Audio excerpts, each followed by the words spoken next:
Joining me now is Arkansas Congressman Rick Crawford, the chairman of the House Intelligence Committee and a member of the House Transportation Committee. Congressman, it's good to see you this morning. Thanks very much for being here. Can you tell us a little about that intelligence report, as well as what went on here? Yeah, so yesterday we released a report on the baseball shooting that, again, it was a report. It wasn't a reinvestigation of the investigation. It was a report on the investigation. Let me just tell you that it took us 8 years to get that. But for Director Patel committing to us that he would have it to us, we would still be waiting. I mean, Director Patel came in and he has kind of pulled the curtain back, and he's going to do what he can to be as transparent with us as possible, and that's exactly what he did. So we were able to look at that report and that investigation rather, and turn out our own report, and showed really a lot of real flaws with the investigative process, and it kind of underscores the problem that exists in the IC in particular with regard to shortcuts and analytic integrity and political bias and narrative-driven fact-finding and things of that nature. So it was a pretty exhaustive report that we turned out yesterday. Well, that's really unfortunate. I mean, your committee found that the FBI failed in its investigation of that 2017 congressional baseball shooting. They downplayed the gunman's anti-Republican motives. Even Louisiana Congressman Steve Scalise and 3 others were shot. The gunman was shot by police and later died, but this report stated that the FBI used false statements, manipulation of known facts, biased and butchered analysis to support a narrative that the shooter, James Hodgkinson, committed suicide by cops without any nexus to domestic terrorism, Mr. Chairman. How is this allowed? So there was no connection to terrorism initially, and now we see completely different narrative in this report? Well, first off, suicide by cop narrative was, on its face, was wrong, because there were no uniformed police officers present when the shooting started. So he was there, and we knew that he had a manifesto on his person. We had he had a list of other Republican members in his pocket, and he was, engaged in a long-term, a 10-minute firefight. And in a firefight, 10 minutes is a long time.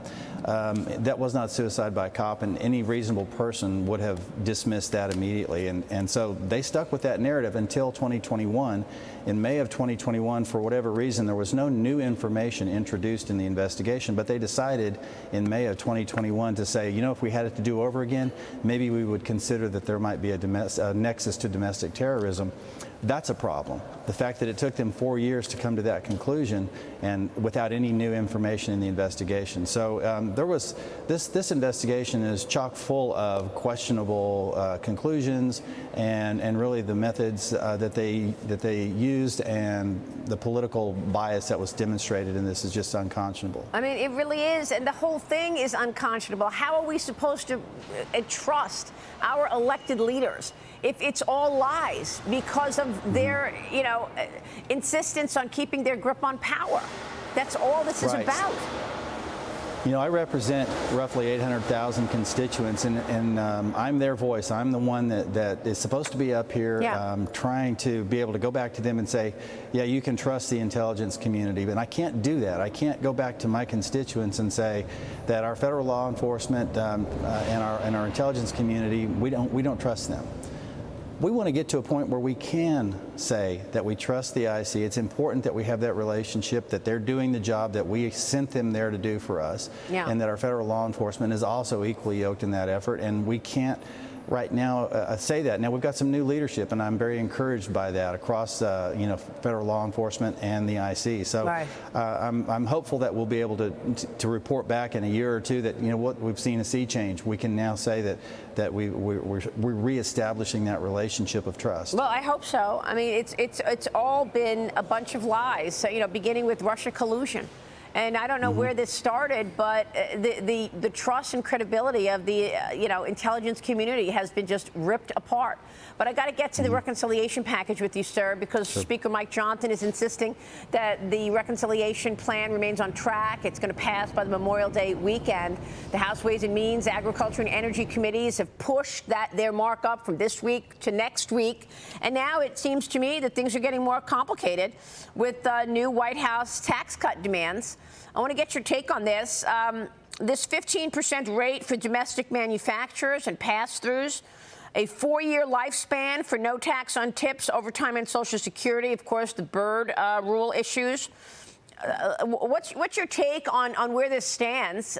Johnson apparently met with moderate House Republicans yesterday to discuss some cuts to Medicaid. Senate Republicans want things wrapped up by the 4th of July. And they will reportedly, I spoke with John Barrasso on Sunday, and he told me that the Senate will match what the House comes up with in terms of spending cuts.